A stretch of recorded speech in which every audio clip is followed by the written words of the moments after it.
Jesus is true and better. அந்த தலையங்கத்திலே நான் பேசி வருகிறேன்.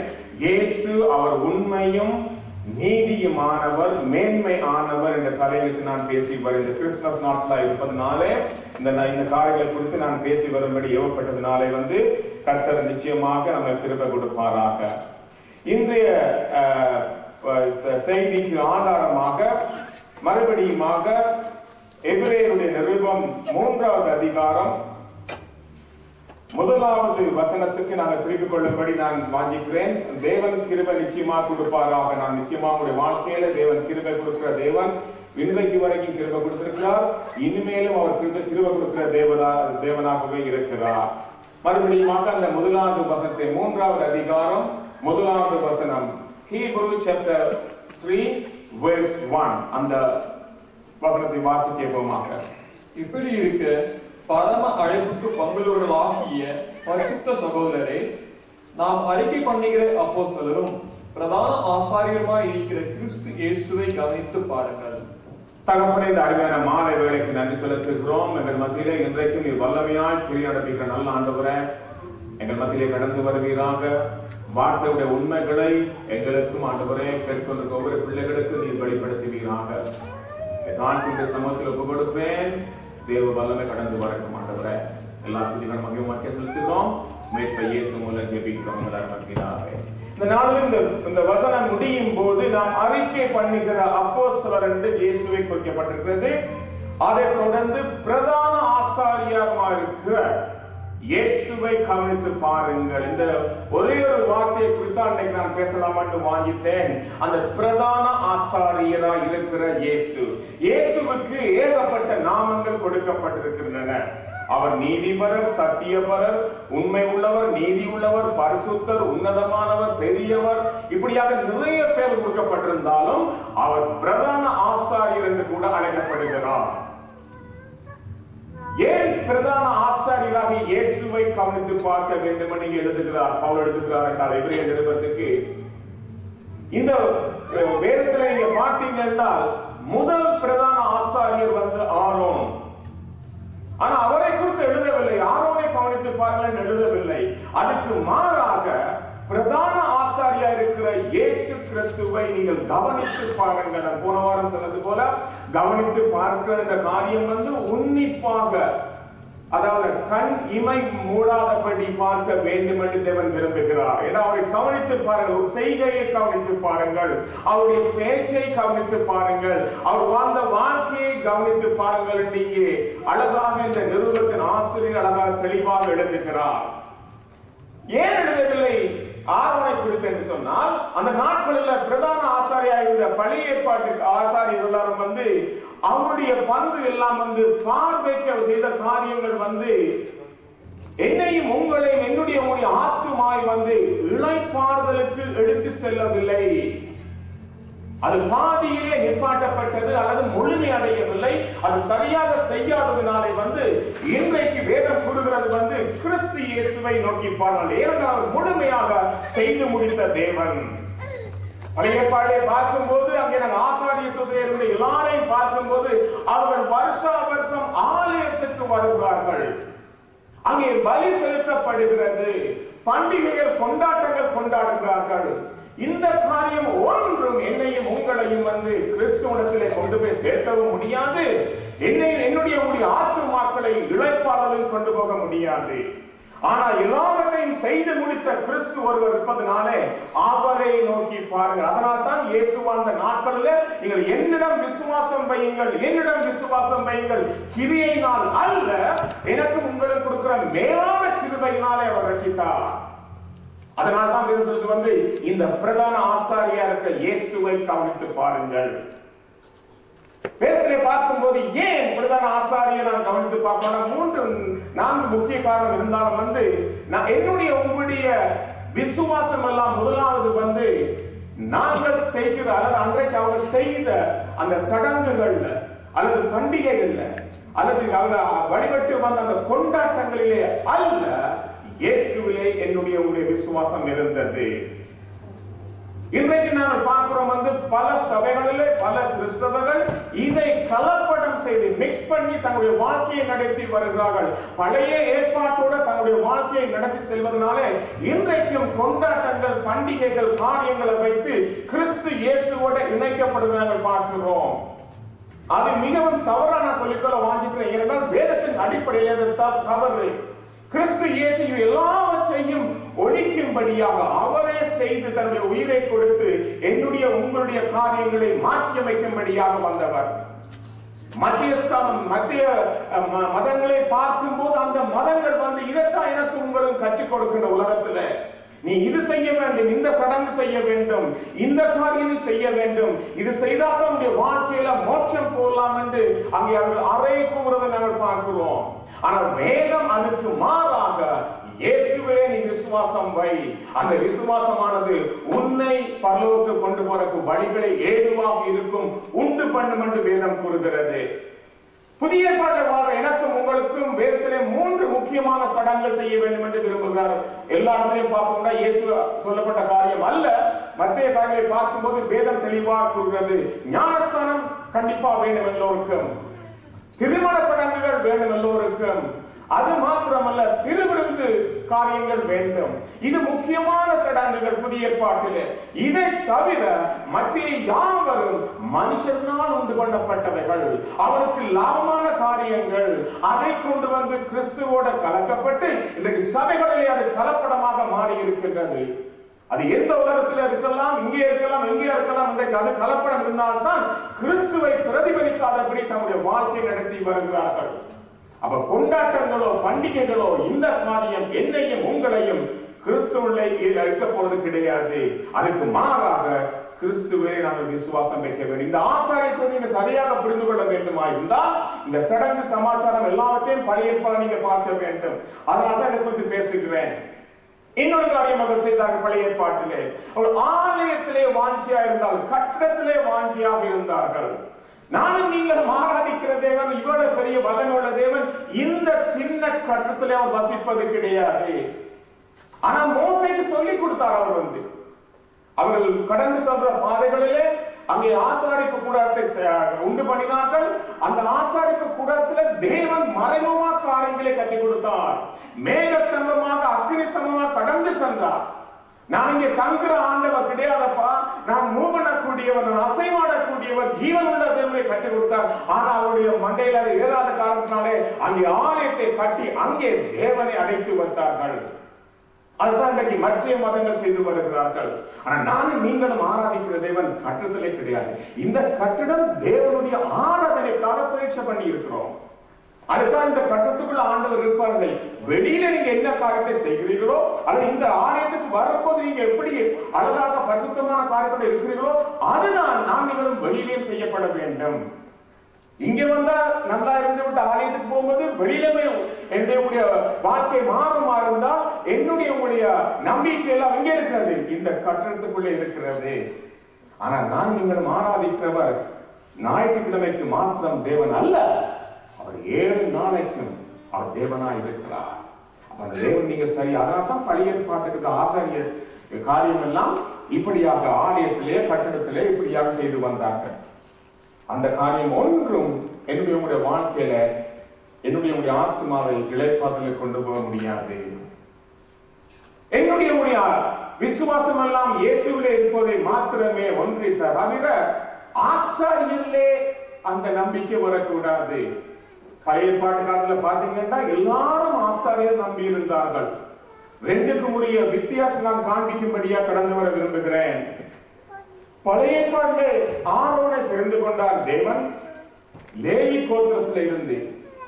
ஆனா இயேசு புதிய ஏற்பாட்டிலே பிரதான ஆசாரியர் வரும்போது அவர் எந்த கோத்திரத்தில் வந்தாரு? யூதா கோத்திலிருந்து வந்தார். அவர் லேவி கோத்திரத்தில் வரவில்லை, யூதாவில் இருந்து வந்தார். முரண்பாடான கருத்துக்கள். பழைய ஏற்பாடு பார்க்கும்போது ஆசாரிய தொழிலுக்கு ஆரோனும் அவருடைய குடும்பமும் மாத்திரம் தெரிவு செய்யப்பட்டது. புதிய ஏற்பாடு வரும்போது தேவகுமாரனே பிரதான ஆசாரியராக கடந்து வந்தார்.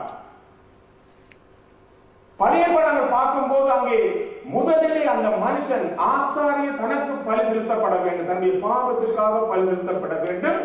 அதன் பிற்பாடு ஜனங்களுக்காக மற்றவர்களுக்காக தான் பலி செலுத்துவான். ஆனா புதிய ஏற்பாடு வரும்போது ஒரு பாவமே இல்லாத அந்த இயேசு பாவமுள்ள எனக்கும் உங்களுக்காக அவர் அடிக்கப்பட்டவர்.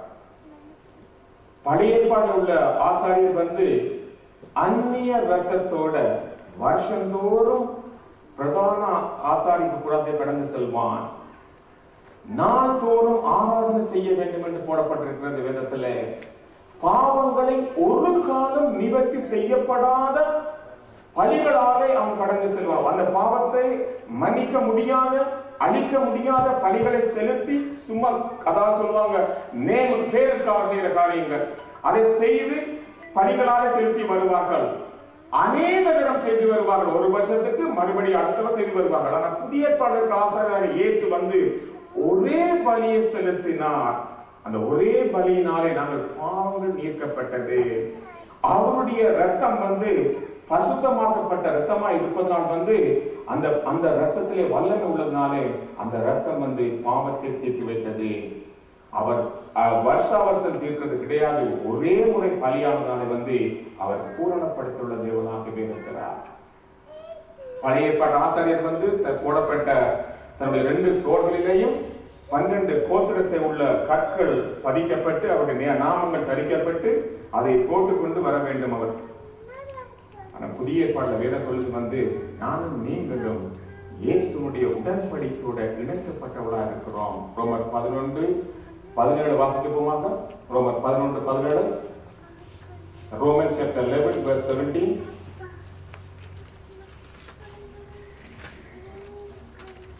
சில கிளைகள் முறித்து போடப்பட்டிருக்க காட்டொலிவு மரமாகிய நீ அவைகள் இருந்த இடத்தில் ஒட்ட வைக்கப்பட்டு ஒலிவ மரத்தின் வேருக்கும் சாதத்துக்கும் உடன் பங்காளியா இருந்தாயா. காட்டொலிவ மரமாகிய இருந்த என்னையும் உங்களையும் அந்த ஒலிவ மரத்தோட இஸ்ரவேல் ஜனங்களோட இணைத்து வைத்தது இயேசுதான். அன்றைக்கு அவர்கள் 12 கோத்திரத்தையும் சுமந்து வந்தாலும் ஒரு பிரயோஜனம் நடக்கவில்லை. ஆனா இயேசு அவர் பிரதான ஆசாரிய வந்ததுனால அந்த பழைய ஏற்பாட்டு காலத்தில் உள்ள எல்லா உடன்படிக்கைகளுக்கும் நானும் நீங்களும் சொந்தக்காராகும்படியாக அந்த உடன்படிக்கைக்கு என்னையும் உங்களையும் ஏற்படுத்தி கொடுத்தார். அதனால தான் வேதம் சொல்றது நீங்க பிரதான ஆசாரியா இருக்கிற இயேசுவை கவனித்து பாருங்கள். இயேசுவின் மேல் உள்ள விசுவாசம் நாங்கள் எப்படி இருக்கிறோம் என்று கிடையாது.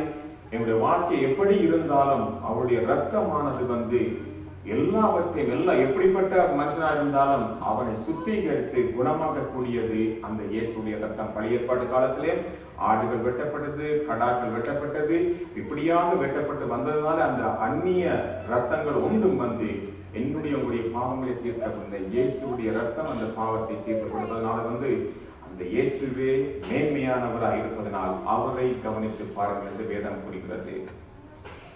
ஆனா மறுபடியும் வேதம் கூறுவது அவரை ஏன் நாங்கள் இயேசுவை கவனித்து பார்க்கணும். இப்ப பழைய ஏற்பாட்டுக்கும் புதிய ஏற்பாட்டுக்குரிய ஆசாரியத்துவத்தை நாங்கள் பார்த்தோம். ஆனா அந்த வேதம் சொல்லுது எபிரேயர்ல இயேசுவை கவனித்து பார்க்கணும். அப்ப இயேசு இதை விட ஏதோ மேன்மையான காரியம் எனக்கு உங்களுக்கு செய்து வைத்திருக்கிறார். அதனால்தான் இந்த ஆசாரியரை கவனித்து பாருங்க, பிரதான ஆசாரியருக்கு இயேசுவை கவனித்து பாருங்க என்று வேதம் கூறுகிறது. இந்த கதை குறித்து நான் பேசலாம். 3 முக்கியமான காரியத்தை பேசலாம். அதுக்கு ஆதாரணமாக ஒரு வசனத்தை வாசிப்போமாக. எபிரேயர் 10வது அதிகாரம் 19-22 வசனங்களையும், Hebrew chapter 10 verses 19-22. எபிரேயர் 10வது அதிகாரம் 19-22 வசனங்களை வாசிப்போமாக. ஆகையால் சகோதரரே நாம் பரிசுத்த ஸ்தலத்தில் பிரவேசிப்பதற்கு இயேசுவானவர் தமது மாம்சமாகிய திரையின் வழியாய் புதிதும் ஜீவனமான மார்க்கத்தை நமக்கு உண்டு பண்ணினபடியா அவருடைய தன்னுடைய மாம்சத்தை கிழித்து புதிதும் ஜீவனமான ஒரு புதிய மார்க்கத்தை எனக்கும் உங்களுக்கும் உண்டு பண்ணினபடியினால் அந்த மார்க்கத்தின் வழியாய் பிரவேசிப்பதற்கு அவர் கூட நான் நீங்களும் போவதற்கு ஒரே ஒரு கண்டிஷன் மாத்திரம் உண்டு. அந்த இப்படிப்பட்ட புதிதும் ஜீவனமான மார்க்கத்தை நான் நீங்களும் பெற்றுக்கொள்ள வேண்டுமா இருந்தால் அந்த வசனத்திலே போடப்பட்டிருக்க ஒரே ஒரு கட்டுப்பாடாக ஒரே ஒரு கண்டிஷன் மாத்திரம் உண்டு. அதை சரியாக நாங்கள் பிடித்துக் கொள்வோமா இருந்தால் எல்லோரும் அதுக்கு தகுதியாக இருக்கின்றோம். ஆனா பழைய ஏற்பாடு அப்படி அல்ல. நாங்கள் செய்த ஒவ்வொரு பாவத்துக்கு தக்கபடி நீ பதில் செலுத்த வேண்டும். நீ கொஞ்சம் பாவம் செய்தா சிறிய காரியங்கள் செய்ய வேண்டும், பெரிய பாவம் செய்திருந்தாண்டா நீ பெரிய காரியங்களை, விலங்குகளை வெட்ட வேண்டும், மிருகங்களை வெட்டப்பட வேண்டும். ஆனா புதிய ஏற்பாடு சொல்லுவது அப்படி அல்ல. இப்ப புதிதும் ஜீவனுமான என்றைக்கும் அழியாத ஒரு மார்க்கத்துக்கு என்னையுமே நடத்துற தேவன் ஒரே ஒரு காரியம் மட்டும்தான் நீங்க கேட்கிற, என்ன செய்யட்டாமா? அடுத்த வாசிங்கள். அவருடைய ரத்தத்தினாலே, அவருடைய ரத்தம், இதுதான் முக்கியமான காரியம். அவருடைய பரிசுத்த ரத்தம் என்னுடைய உங்களுடைய வாழ்க்கையில எல்லாவற்றையும் சுத்திகரித்து அங்கே அவரோட சேர்க்கும்படியாக செய்தது. ஆனா அன்றைய நாட்கள்ல அந்நிய ரத்தத்தினால செய்யப்பட்டதும் எந்த பாவத்தை நிவர்த்தி செய்ய முடியாத அந்த பலிகள் ஒன்றுமே செய்யவில்லை. அதற்கு மாறாக இன்றைக்கு இயேசுவானவர் அவருடைய பரிசுத்த ரத்தத்தினாலே நமக்கு தைரியம் உண்டாயிருக்கிறபடியினாலும் தேவனுடைய வீட்டின் மேல் அதிகாரியான மகா ஆசாரியர் நமக்கு ஒருவர் இருக்கிறபடியினால், தேவனுடைய வீட்டிலே அவர் அதிகாரியா இருக்கிறாராம், பரலோகத்திலே அவர் அதிகாரியா இருக்கிறாரா. அந்த மகா பிரதான ஆசாரியர் நமக்கு இருக்கிறபடியால் துர்மன சாட்சி நீங்க தெளிக்கப்பட்ட இருதயம் உள்ளவர்களாயும் சுத்த ஜலத்தால் கழுவப்பட்ட சரீரம் உள்ளவர்களாயும் உண்மையுள்ள இருதயத்தோடும் விசுவாசத்தின் பூரண நிச்சயத்தோடும் சேரக்கடவும். நிறைய காரியங்களை பற்றி பேசுகிறார். அதில் 3 முக்கியமான காரியத்தை நான் பேச மாட்டேன். நானும் நீங்களும் இந்த பரிசுத்த அழைப்புக்கு அழைக்கப்பட்ட நானும் நீங்களும் இந்த புதிதும் ஜீவனுமான மாற்றத்துக்கு போவதற்கு தேவன் 3 காரியங்களை என்னிடம் உங்களிடம் கேட்கிறார். முதலாவது கேட்கிற காரியம் நானும் நீங்களும் தைரியத்தோட அவரோட கிட்ட சேர முடியுமா? வேதம் சொல்லுது let us draw near, அதாவது அவரோட கிட்ட சேரும்படியாக வேதம் கூறுகின்றது. ஏனென்றால் பழைய ஏற்பாட்டிலே போற ஆசாரியர் தன்னுடைய வெளி பிரகாரமான பரிசுத்தம், கை கழுவவன் வெளியே தொட்டி வைக்கப்பட்டிருக்கிறது. வீட்டுக்கு போய் வாசிங்க இந்த காரியங்களை. அது தொட்டியிலே தன்னுடைய கை, கால், கால் இது எல்லாவற்றையும் கழுவின பிற்பாடு அவன் இங்கே அந்த ஆசாரிப்பு கூடாத உள்செல்கிறான். ஆனா புதிய ஏற்பாட்டுக்கு வரும்போது வேறு சொல்லுக்கு நானும் நீங்கள் செய்ய வேண்டிய காரியங்கள் தைரியம் உண்டு. எனக்கு உங்களுக்கு கொடுக்கும் தைரியம் இயேசுடைய ரத்தம். 2வது குற்ற மனச்சாட்சியோடு நாங்கள் வாழ்ந்த நாங்கள், தேவனுக்கு தூர இருந்த நாங்கள், தேவனுடைய காணியாட்சிக்கு புறம்பே இருந்த நாங்கள், இஸ்ரவேல் அற்றவர்களாக இருந்தோம். அப்படிப்பட்ட என்னையும் உங்களை அந்த குற்ற மனச்சாட்சியோட பாவத்தோட வாழாதபடி அதை நீங்க செய்கிறது இயேசுடைய ரத்தம். அவரோட கிட்ட போகும்படியாக உண்மை உள்ள இருதயம் வேண்டும் தேவனோட சேர்வை. அவர் உண்மை உள்ளவர், அவர் நீதிபதியாக இருக்கிற உண்மை உள்ள இருதயம் வேண்டும். அது மாத்திரம் நான் நீங்களும் எப்போதும் தெளிந்த, அதாவது கிளியர் மைண்டோட, தெளிந்த புத்தியோட அவரோட போகணும்னு வேதம் கூறுகிறது. இந்த காரியம் எல்லாம் இருக்குமா இருந்தால் நானும் நீங்களும் அவரோட கிட்ட சேர்வதற்கு எந்த காரியமும் தடை செய்ய போவது கிடையாது. இன்னும் அவரோட கிட்ட கிட்ட நாங்கள் சேர்ந்து அவருக்கு மேல் அவரை போல் அவருடைய சாயலாக மாற முடியாதவர் கிருபை கொடுக்கிறார். அவர் புதிதும் ஜீவனமான மாற்றத்தை உண்டு பண்ணினவர். அவர் முதலாசிரியர காரியம் நானும் நீங்களும் துணிச்சலோட முன்னோரி செல்லும்படி தேவன் விரும்புகிறார். 2வது காரியம் செய்யற காரியம் 23ஆம் வசனத்தை வாசிக்கிறது. அதே அதிகாரத்தில் அல்லாமலும் நம்முடைய நம்பிக்கையை அறிக்கையிடுகிறது. நம்முடைய நம்பிக்கையை அறிக்கையிடுகிறது. ஏதோ ஒரு நம்பிக்கையை குறித்து வேதம் நிறைய இடத்திலே கூறுகிறது. நம்பிக்கையை அறிக்கையிடுகிறது. அசைவில்லாமல் உறுதியா இருக்க, அசைவில்லாமல், அதாவது ஒரு பாறை மலை அசையாம எப்படி இருக்கிறதோ அதே போல இந்த நம்பிக்கையால் அசையாதபடி உறுதியா இருக்க வேண்டுமாம். இந்த புதிதும் ஜீவனமான மார்க்கத்துக்குள்ள பிரவேசிப்பதற்கு முதல் சொன்னது நான் கிட்ட சேர்வதற்குரிய காரணம். இங்கே அந்த நம்பிக்கையால் உறுதியா இருக்க வேண்டுமா. வேதத்திலே நிறைய நம்பிக்கையை குறித்து பேசுகின்றது. ஒன்று எபிரேயர் 2ஆம் அதிகாரம் 10வது வசனம் கூறுவது அநேக பிள்ளைகளை மகிமையிலே சேர்க்கும்படியாக. அப்ப நானும் நீங்களும் மகிமை அடையும்படியாக ஒரு நம்பிக்கை எனக்கு உங்களுக்கு உண்டு. எபிரேயர் 3:1 நாங்கள் பார்க்கிறோம் பரம அழைப்புக்கு அழைக்கப்பட்டவர்கள். அப்ப பங்காளிகளாக நாங்கள் இருக்கிறோம். எனக்கு உங்களுக்கு நம்பிக்கை இருக்கிறது.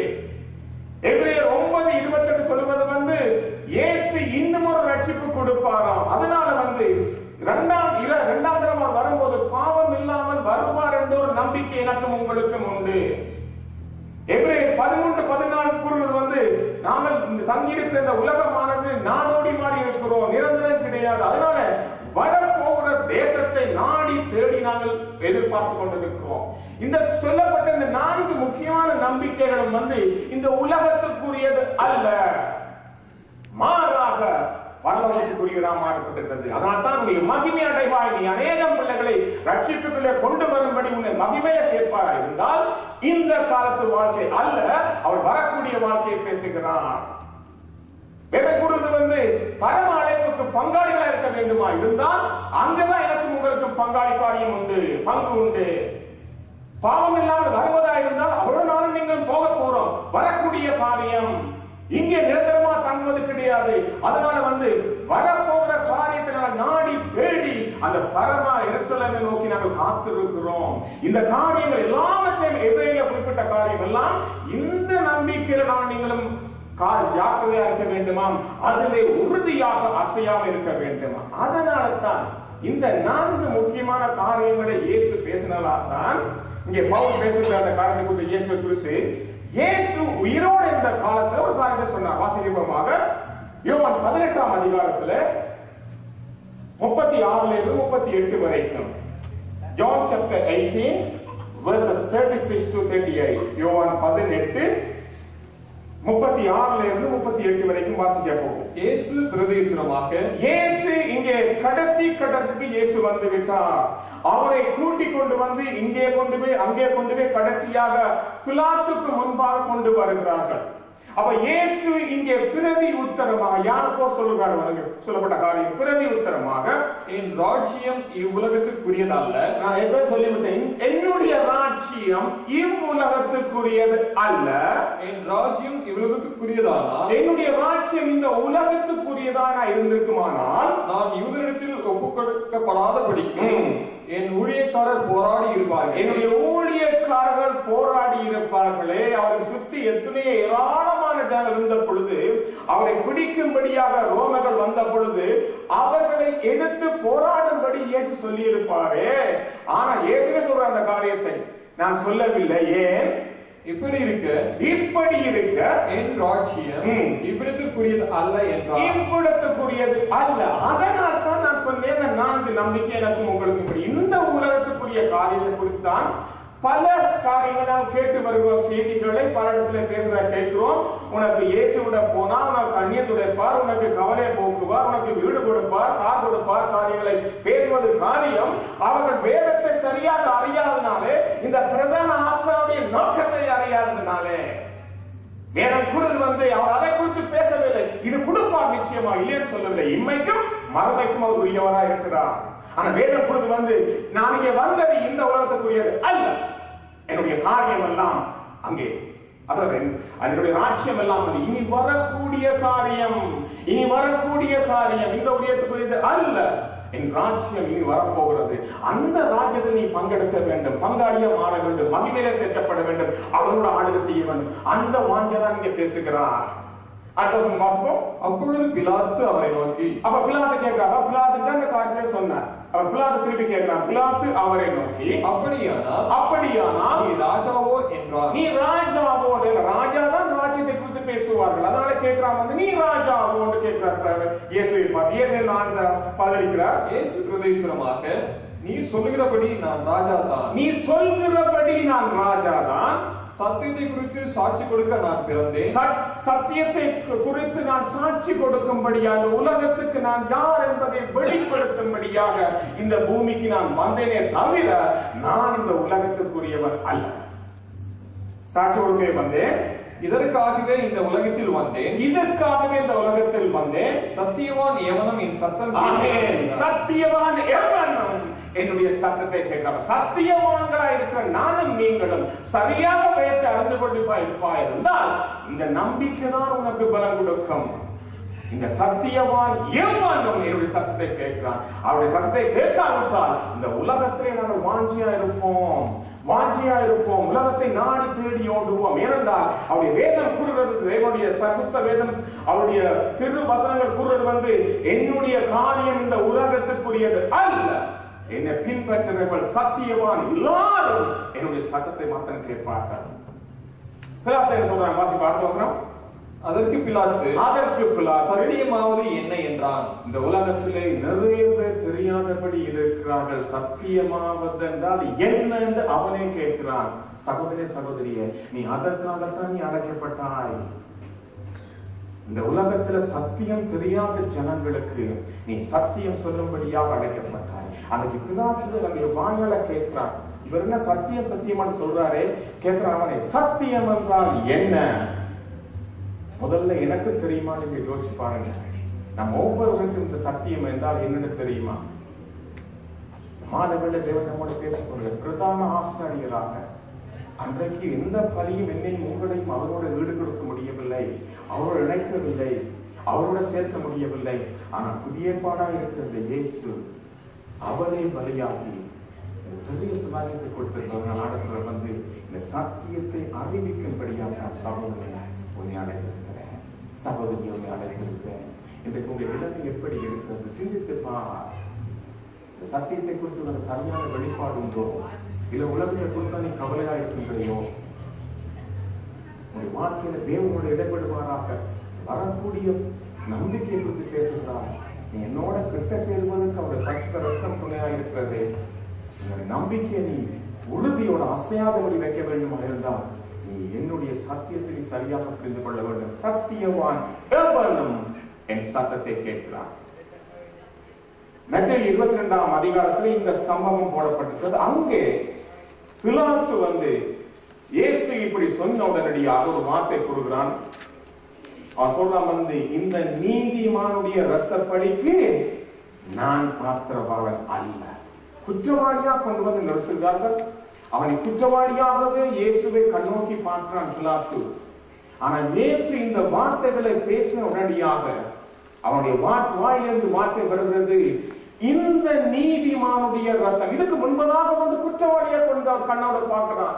ஆனா இந்த வார்த்தை இயேசு பேசின பிற்பாடு, சத்தியவான் என்னுடைய ராட்சியம் வரக்கூடிய காரியம் இந்த உலகத்துக்குரியதல்ல, சத்தியவான் யாரும் என்று சந்தை கேட்பார்கள் என்றெல்லாம் பேசக்கூடிய அவர் சொல்றான் வந்து, இந்த நீதிமான் அவர் நீதிபரர், அவர் பரிசுத்தர், அவர் உண்மை உள்ளவர், அவர் இன்றைக்கு மேன்மை உள்ளவராக இருக்கிறார்.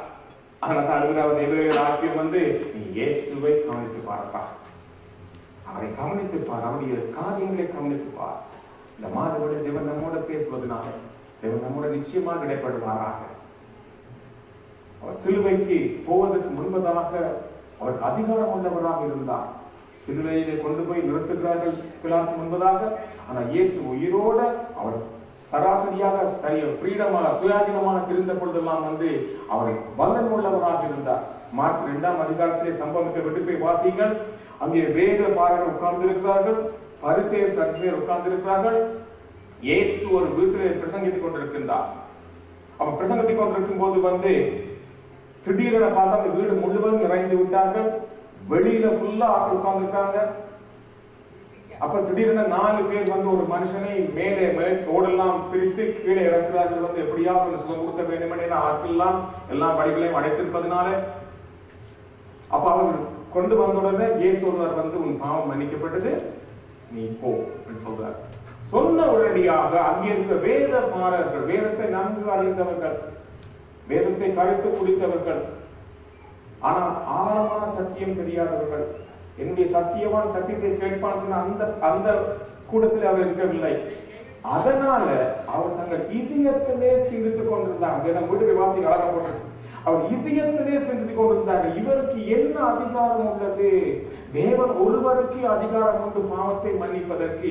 இவர் தச்சனுடைய குமாரன் அல்லவோ, இவருக்கு எப்படி அதிகாரம் இருக்குன்னு சொல்லி அவர் மனத்திலே சிந்தித்துக் கொண்டிருந்த பொழுது அவருடைய இதயங்களை ஆராய்ந்து பார்க்கிற இயேசு சொல்றார் வந்து, உங்கள் இதயங்களில் இப்படிப்பட்ட யோசனை கொள்வது என்ன? இப்ப 11-12 மாசம் மார்க் 2ஆம் அதிகாரம் 11-10 Mark chapter 2 verses 10 and 11. Mark 2ஆம் அதிகாரம் 10-12 வாசிக்குமாக, பூமியிலே பாவங்களை மன்னிக்க மனுஷகுமாரனுக்கு அதிகாரம் உண்டு என்பதை நீங்கள் அறிய வேண்டும் என்று சொல்லி திமிர்வாதக்காரனை நோக்கி, நீ எழுந்து உன் படுக்கையை எடுத்துக்கொண்டு உன் வீட்டுக்கு போய் என்று உனக்கு சொல்லுகிறேன் என்றார். முதல்ல பார்த்தோம் வந்து அவர் இந்த பூமிக்கு வரவில்லை, அவருடைய காரியம் எல்லாம் பரலோகம் பார்த்தா. இங்க சொல்றார் வந்து, இந்த எனக்கு அவர் சொல்றார், இன்னும் பரலோகத்துக்கு போகவில்லை, சிலுவையிலே அறையப்படவில்லை, ரத்தம் சிந்தப்படவில்லை. ஆனால் வேதம் சொல்றது வந்து அவர் வார்த்தை இயேசுடன் வருகிறது, பூமியிலே பாவங்களை மன்னிக்கும்படியாக மனுஷகுமாரனுக்கு அதிகாரம் உண்டு என்பதை நீங்கள் பார்க்க வேண்டும். அப்பா, இந்த வேத பாரகரே, நீங்கள் சரியாக கற்றுக்கொண்டிருக்கிற வேதத்தை நீங்க சரியாக கற்றுக்கொண்டு புரிந்திருக்கும். புரியாத நான் சொல்றேன். அதனால உண்டு என்பதை நீங்க அறிய வேண்டும் என்று சொல்லி அந்த மனுஷனை பார்த்து, மனுஷா நீ எழுந்து போகும் பாவங்கள் மன்னிக்கப்பட்ட என்று வேதத்திலே போடப்பட்டிருக்கிறது. இன்றைக்கு ஒரு மனுஷனுடைய வாழ்க்கையில் இந்த நம்பிக்கையை கெடுப்பது அவனுடைய பாவம். அவனை சுற்றி இருக்கிற காரியங்கள் வேதத்திலே போட்டு பார்த்த வகைகள் ஏராளமாக பட்டியல் போடப்பட்டிருக்கிறது. தேவனுக்கு விரோதமான பாவங்கள், மனுஷனுக்கு விரோதமான பாவங்கள், மரணத்துக்கு ஏதுவான பாவங்கள், துணிகரமான பாவங்கள், அந்தரங்க பாவங்கள், மறைவான பாவங்கள். எல்லாத்துக்கும் வேத ரெஃபரன்ஸ் இருக்கு. நீங்க மத்திய சொல்றவங்களுக்கு வேணுமானவர்கள் வேதத்தை ஆராய்ந்து பாருங்கள். இப்படிப்பட்ட பாவத்தின் நிலையை குறிக்கப்பட்டிருக்கிறது. இப்ப இந்த பாவத்துக்கு ஒரு பலன்களும் உண்டாம். அந்த பாவத்துக்கு இந்த பாவம் என்ன செய்யுமா? வாசற்படியிலே உங்களுக்கு படுத்திருக்கும், போக விடாதபடி. தேவனுடைய மகிமையை இழக்க செய்யும். அவருடைய நம்பிக்கையை உங்களிடமிருந்து பிரிக்க செய்யும். அது தொடர்ந்து உங்களுடைய குடும்பத்திலே பரம்பரையாக தொடர்ந்து வந்து கொண்டிருக்கும். நியாய தீர்ப்பு வரப்போற இயேசு 2ஆம் வருகையில அவருடைய வருகைக்கு முன்பதாக நியாய தீர்ப்புக்கு இந்த பாவம் முந்திக் கொள்ளுமா வேதம் கூறுகின்றது. எப்போதும் எனக்கும் உங்களுக்கு முன்பாக, கண்ணுக்கு முன்பாக, சிந்தைக்கு முன்பாக இந்த பாவம் இருக்குமா? இந்த பாவத்தினால மரணத்தை பிறக்கக்கூடியதாக இருக்குமா? இந்த பாவம் என்னையும் உங்களை நரகத்திலே தள்ளிவிடுமா? அதனால இந்த பழைய ஏற்பாட்டிலே இப்படிப்பட்ட பாவங்களை செய்த எந்த மனுஷனும் அவனுக்கு நிவாரணம் கிடைக்கவில்லை. பழைய ஏற்பாட்டில் செய்யப்பட்ட ஆசாரியர்களால் அவனுக்கு நிவாரணம் கிடைக்கப்படாதனால இந்த நம்பிக்கை அவனுக்கு தெரியவில்லை. அதனால்தான் புதிய ஏற்பாட்டில் இந்த ஆசாரியை நோக்கி பாருங்கள், கவனித்து பாருங்கள். இந்த நம்பிக்கையில அசையாதபடி உறுதியா இருங்கள். ஏனென்றால் பழைய ஏற்பாட்டில் செய்யப்பட்ட இந்த படிகளானது என்னையும் உங்களையும் பூரணப்படுத்தாத வேதம் கூறுகிறது. எபிரேயர் 9ஆம் அதிகாரத்திலே போடப்பட்ட விட்டு போய் வாசியுங்கள். அந்த காரியங்கள் சரீரத்துக்கு ஏற்றவைகள். நான் முதலே சொன்னது வெளியான காரியங்கள் ஒரு குறிப்பிட்ட காலம் வரை உள்ளது. அதுக்கு கேரண்டி உண்டு. நீங்க கிஃப்ட் கார்டு வாங்கினா, உங்க விசா கார்டு வாங்கினா, என்ன வாங்கினா போடுறான், பொருள் வாங்கினால போட்டு வச்சிருக்கான் எக்ஸ்பைரி டேட். ரட்சிப்புக்கு எக்ஸ்பைரி டேட் போட்டு கொடுக்குறாங்க. 1 இயர் தான் அந்த ரட்சிப்பு எடுத்து கொடுக்கப்பட்டது. குறிப்பிட்ட காலம் வரைக்கும் பாவங்களை ஒருபோதும் நிவர்த்தி செய்ய முடியாத ரத்தமாம். அந்த உடன்படிக்கை செய்யப்பட்ட உடன்படிக்கை பிழையுள்ள உடன்படிக்கை என்று வேதம் கூறுகிறது. அதனால் தான் வேதம் கூறுவது நானும் நீங்களும் இந்த நம்பிக்கையில உறுதியா இருக்க வேண்டுமா இருந்தால் இந்த பிரதான ஆசாரியரை கவனித்து பாருங்கள். அந்த நம்பிக்கையில நானும் நீங்களும் உறுதியா இந்த புதிதும் ஜீவனமான மாற்றத்துக்கு போக வேண்டுமா இருந்தால் அதுவரை நீ சொல்ல இந்த உறுதியான நம்பிக்கை நான் அசையாதபடி இருக்கும்படியான கிருபைப்படும் என்று கேட்க போகிறோம். ஒரு வசனத்தை வாசிக்க போமாக எபிரேயர் 9ஆம் அதிகாரம் 15. Hebrew chapter 9 verse 15. ஆகையால் முதலாம் உடன்படிக்கையின் காலத்திலே நடந்த அக்கிரமங்களை நிவர்த்தி செய்யும் பொருட்டு அவர் மரணம் அடைந்து அழைக்கப்பட்டவர்கள் வாக்குத்தத்தம் பண்ணப்பட்ட நித்திய சுதந்திரத்தை அடைந்து கொள்வதற்காக புது உடன்படிக்கையின் மத்தியஸ்தராய் இருக்கிறார். புதிய உடன்படிக்கைக்கு அவர் மத்தியஸ்தரா இருப்பதனால இந்த புதிதும் ஜீவனமான மாற்றத்திலே பிரவேசிப்புகளை கிருபை கொடுத்து, அது மாத்திரமல்ல அந்த நம்பிக்கையில உறுதியா கடமை. ஏனென்றால் இந்த இயேசுடைய ரத்தம் 3 காரியம். ஒன்று நாங்கள் ரட்சிக்கப்படும் போது பாவத்தின் தண்டனையிலிருந்து நாம் ரட்சிக்கப்பட்டோம். அதனுடைய மரணம் பாவத்தினுடைய தண்டனை. அந்த தண்டனையிலிருந்து நாங்கள் ரட்சிக்கப்பட்டோம். இப்ப இந்த பாவத்தின் மேலுள்ள அதிகாரத்தை நாங்கள் மேற்கொள்ளும்படியாக இருக்கிறோம். அதுக்கு உதவி செய்வது ஆவியானவர். பாவத்தில் போகாதபடி, பாவத்தில் மறுபடி விழாதபடி, இது செய்வது பாவம், இது கேட்பது பாவம் என்று நாங்கள் செய்யாதபடி எனக்கு உங்களுக்கு அதிகாரம் கொடுப்பது இந்த நாட்களில் அது ஆவியானவர். இனிமே இயேசு வரும்போது, அவர் பிரசன்னமாகும் போது இந்த பாவத்தின் பிரசன்னத்திலிருந்து நானும் நீங்களும் விடுதலை ஆகிறோம். அது ரட்சிக்கப்பட போகிறோம். 2ஆம் ரட்சிப்பை குறித்து வேதம் அடிக்கடி கூறுகிறது. நீங்கள் இப்ப மாத்திரமல்ல, நீங்க ரட்சிக்கப்படுவீர்கள். இன்னும் ஒரு ரட்சிப்பை குறித்து வேதம் கூறுகிறது. அந்த ரட்சிப்பிலே நாங்கள் அந்த பாவத்தின் பிரசன்னத்திலிருந்து இந்த பாவம் கிட்ட நெருங்காதபடி, ஆளுகை செய்யாதபடி அவரோடு எடுத்துக்கொள்ள போகிறோம். அதனால் தான் வேதத்திலிருந்து இந்த நம்பிக்கையில நீங்கள் உறுதியா இருங்கள். இந்த நம்பிக்கையில இந்த நம்பிக்கையை கொடுத்தவர் இயேசுவா இருப்பதனால இந்த நம்பிக்கையில உறுதியா இருக்கும்படியா தேவன் விரும்புகின்றார். ஒரு மனுஷன் விசுவாசியா இருக்கிறவன் வந்து இப்படிப்பட்ட காரியத்தை பார்க்கும் போது சத்தியத்தை அறிந்திருப்பதனால சத்தியம் உன்னை விடுதலையாக்க மாட்டால் ஒருபோது நாங்கள் பின்னோக்கி போகாதபடி, நாங்கள் பழையபடி நாங்கள் இந்துவிலிருந்து வந்தோம்னா மழையபடி நாங்கள் இந்துவுக்கு போகாதபடி, இல்ல பழைய மார்க்கத்துக்கு போகாதபடி முன்னேறி செல்லும்படியாக இந்த நம்பிக்கை கொடுக்கிறது.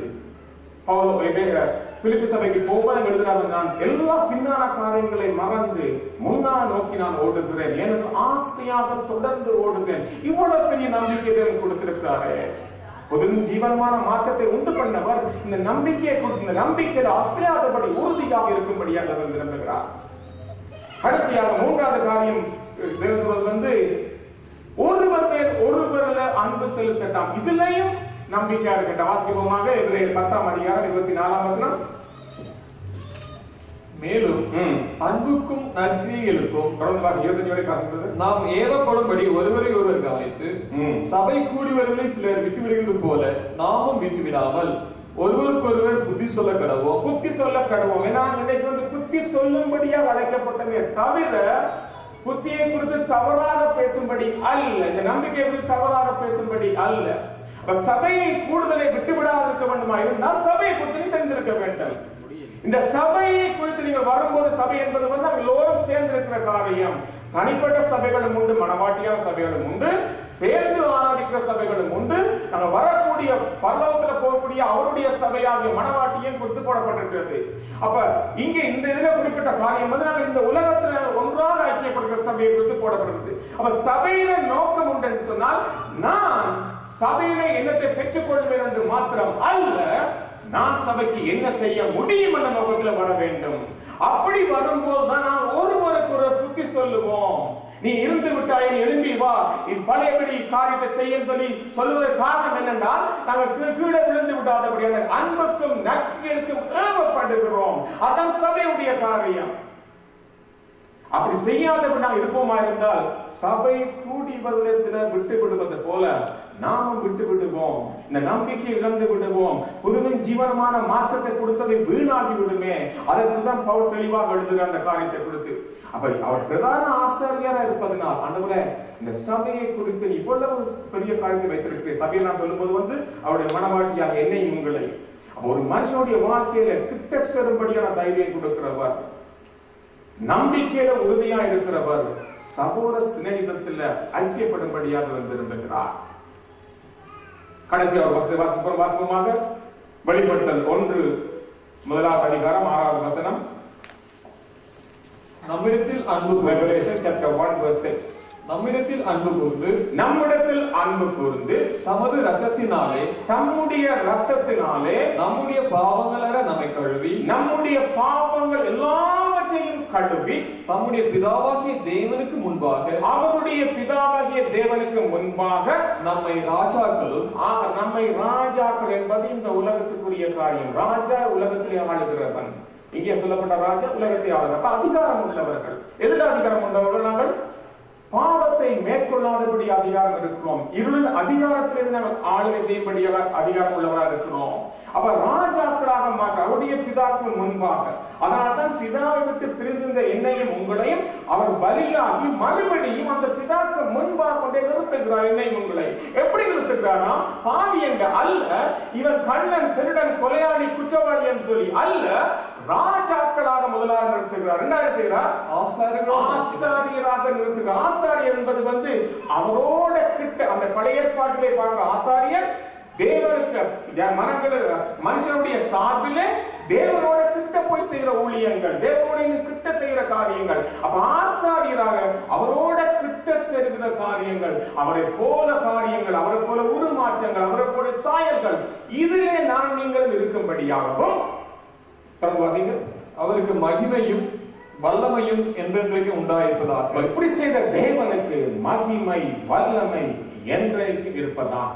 அப்ப அவர் புரிதும் ஜீவனமான மாற்றத்தை உண்டு பண்ண தேவன் 3 காரியங்களை விரும்புகிறார். ஒன்று, நான் துணிச்சலோட தைரியமாக முன்னேறி செல்லும்படியாகவும், 2வது காரியம் கொடுக்கப்பட்ட நம்பிக்கையில உறுதியா இருக்கும்படியாகவும், சகோதர சிநேகத்திலே வந்து நாங்கள் ஐக்கியப்படும்படியாகவும், ஒருவர் கீழே விடும்போது தூக்கி விடும்படியாகவும் தேவன் விரும்புகிறார். ஆபிரகாமை பார்க்கிறோம். வந்து ஆபிரகாம் பழைய பாடலை போடப்பட்டது வந்து அவன் இஸ்ரவேலுக்கு வெளியில இருந்த மனுஷன், விக்கிரக செய்து விக்கிற தகப்பனுடைய தொழில், விக்கிரகத்தை ஆராதித்து வந்தவன். ஆனா வேதம் சொல்லுது, ஞானம் நீங்களும் ஆபிரகாமின் சந்ததிகள். அப்ப அவனுக்கு ஒரு எந்த மேன்மையும் இருக்கலைங்க. மோசையை பார்க்கிறோம். எபிரேய குடும்பங்கள் எகிப்தில் அடிமையா இருந்தார்கள். அடிமையா இருந்த பொழுது பிறந்த குழந்தை, அங்கே சுற்றிலுள்ள எல்லா ஆண் குழந்தைகளும் கொல்லப்பட்டார்கள். இவன் மாத்திரம் தப்பப்பட்டான். ஆனா வேதத்திலிருந்து அவனுடைய தாசன் என்று ஆண்டவர் கூப்பிடுகிறார்.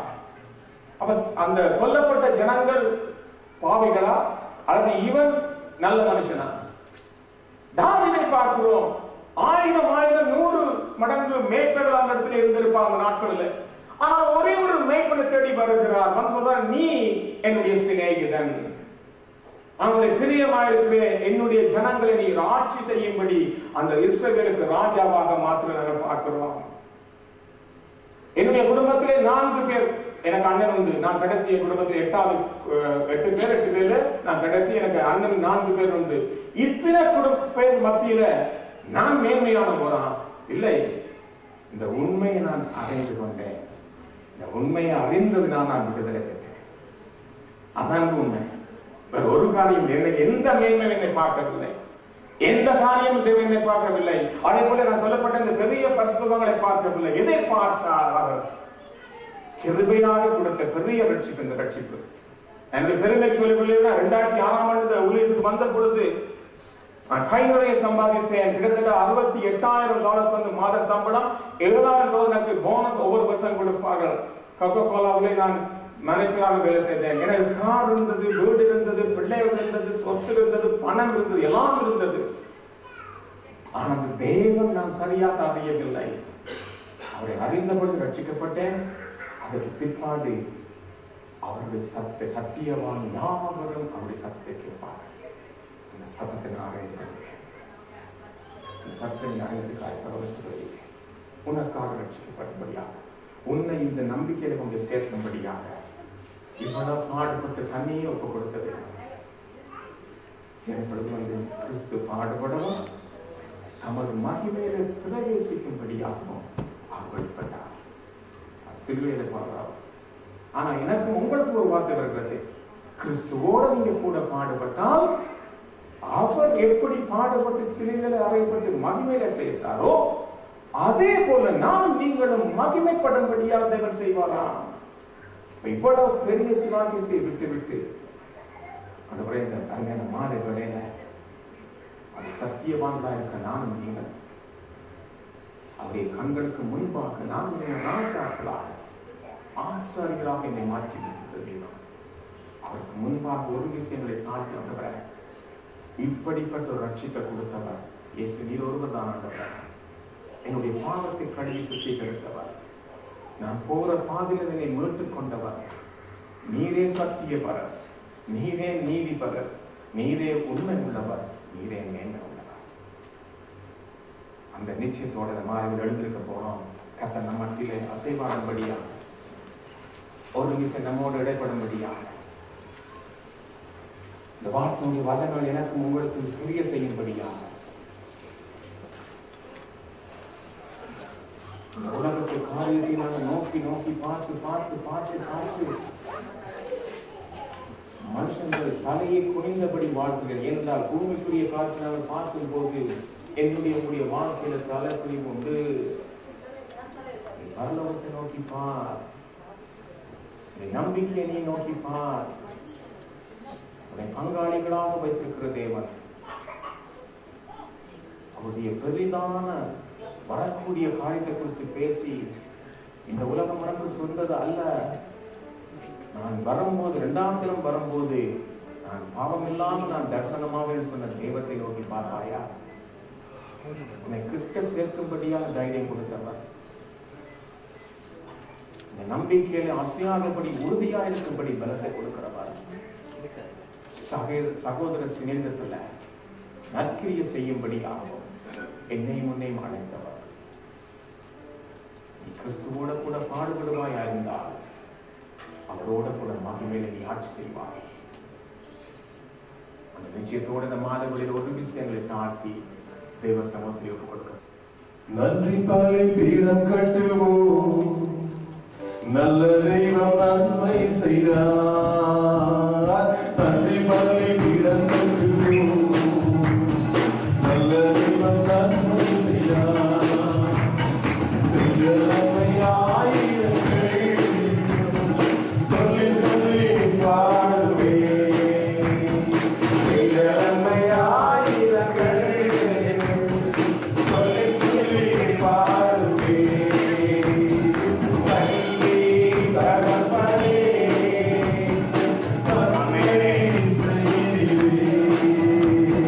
நன்றி தகப்பனே, நன்மை செய்தீரே. நன்றி பலி பீடம் கட்டுவோம், நல்ல தெய்வம் நன்மை செய்தார். ஜீவன் தந்து நீர் அன்பு கொண்டீர், பாவம் நீங்கிட கழுவிட்டீர். ஜீவன் தந்து நீர் அன்பு கொண்டீர், பாவம் நீங்கிட கழுவிட்டீர்.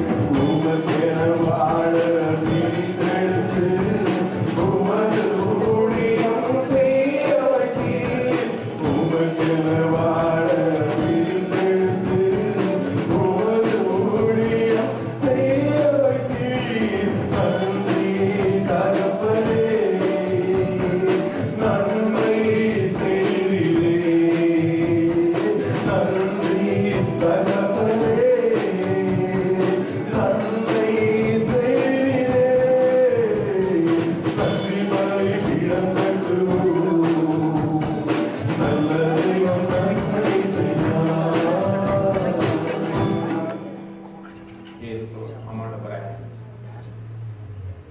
நம்மளோட வாழ்க்கையில நீர் ஜீவன் தந்து அன்பு கொண்டவர்,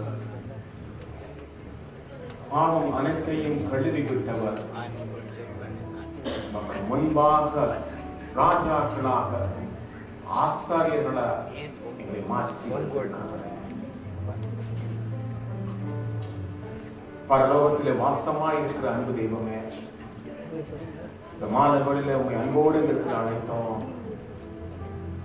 எங்கள் மத்தியில் ஆசைவாடினீர், பாட்டினுடைய மேன்மைகள் விளக்கங்களை சொல்லிக் கொடுத்தீர் ஆண்டவரே. ஆவியானவரை மக்கள் நன்றி செலுத்துகிறேன். நம்பிக்கைகளை ஆசையாதபடி உறுதியாய் இருக்கும்படி எங்களை அழைத்தவர், உம்மோடு தைரியமாக கிட்ட சேரும்படியாக தெளிந்த மனச்சாட்சியோடு ஆண்டவரே, உண்மையான இருதயத்தோடு சேரும்படியாக அழைத்தவரே, நீர் பரிசுத்தராய் இருப்பது போல நம் ஒவ்வொருவரையும் பரிசுத்த அன்புக்கு அழைத்தவரே, துதிக்கிறேன். எந்த நன்மையும் பார்க்காதபடி நம் ஒவ்வொருவருக்காகவும் அவர் தன்னை ஒப்புக் கொடுத்தவர். அதனால் சகோதரா சகோதரியே, நாம் எந்த நன்மையும் பார்க்காதபடி மற்ற சகோதர சகோதரிகளுக்காக உதவி செய்யும்படியாக என்னையும் உங்களையும் ஏவுகிறார். மாலைகளில் தேவனுடைய சமூகத்தில் இருக்கிற ஒவ்வொரு பிள்ளைகளுக்காக நான் ஜெபிக்கிறேன். அப்போஸ்தலரும் பிரதான ஆசாரியருமாயிருக்கிற இயேசுவை கவனித்து பாருங்கள். அவர் வாழ்ந்த வாழ்க்கையை பாருங்கள். அவருடைய குணாதிசயங்களை பாருங்கள். அவருடைய அதிகாரத்தை பாருங்கள். அவர் செலுத்தின அன்பை நோக்கி பார். அவருடைய மன்னிப்பை நீ பார். இந்த காரியம் எல்லாவற்றையும் நீ பார்க்கும் போது அவரை நோக்கி பார்த்து பிரகாசம் அடைந்தார் என்று வேதம் கூறுகிறது. அவருடைய சத்தியத்தை கேட்டு சத்தியம் உன்னை விடுதலையாக்கும் என்று வேதம் கூறுகிறது. ஆண்டவரே, இந்த மாத வேளையில உடைய வல்லமை உள்ள, உண்மை உள்ள, கிருபை உள்ள சத்தியம் ஆண்டவரே என்னை விடுதலையாக்கட்டும். இதுவரைக்கும் என்னுடைய நோக்கங்கள், சிந்தைகள் எல்லாம் இந்த உலகத்துக்குரியதா இருந்ததப்பா. ஆனாலும் நீரே சொன்னீர், நான் இந்த உலகத்துக்குரியவன் அல்ல. என்னையும் அப்படியே மாற்று ஆண்டவரே. என் சிந்தையை புதுப்பியும் ஆண்டவரே. என்னுடைய செயல்களை புதுப்பியும். என்னுடைய ஒவ்வொரு அசைவுகளை நீர் புதிதாக்கும் ஆண்டவரே. உடைய வார்த்தையினால் கழுவி தெளிக்கப்பட்ட பிள்ளைகளாக ஆண்டவரே எங்களை மாற்றும். உடைய சத்தியமே எங்களை விடுதலையாக்கட்டும். மாலை உடைக்கு நன்றி தகப்பனே. அதற்கு ஒவ்வொரு பிள்ளைகளுக்கும் விசுவாசமா ஜெபிக்கிறேன். தேவனுடைய கிருபையானது உன்னத மகிமையானது ஆண்டவரே ஒவ்வொரு பிள்ளைகளையும் பரிபூர்ணமாக கட்டிக் கொள்ளட்டும் ஆண்டவரே. தேவ சமாதானம் ஆட்கொள்ளட்டும். வரை தடைப்பட்ட ஒவ்வொரு பிள்ளைகளும் கூட இருப்பீராக. மாணவர்களுக்கு நன்றி என்று சொல்லுகிறோம். ஜெபிக்கிறேன். கர்த்தருடைய கிருபை, தயவு, ஆலோசனை ஆனவரை கடந்து வரட்டும். எக்ஸாம் ஜெபிக்கிறேன். நம்முடைய அறிவும் ஆண்டவரை ஞானமும் ஆற்றலும் கடந்து வரட்டும் ஆண்டவரை. மாணவர்களை தாழ்த்தி இந்த சமூகத்தை ஒப்புக் கொடுக்கிறோம். துதியும் கனமும் மகிழ்வுமக்கே செலுத்தி மீட்பரும் ரட்சகருமாய் இருக்கிறங்கள் இயேசு மூலம் ஜெபிக்கிறோம். உங்கள் அருமை பிதாவே. ஆமென்.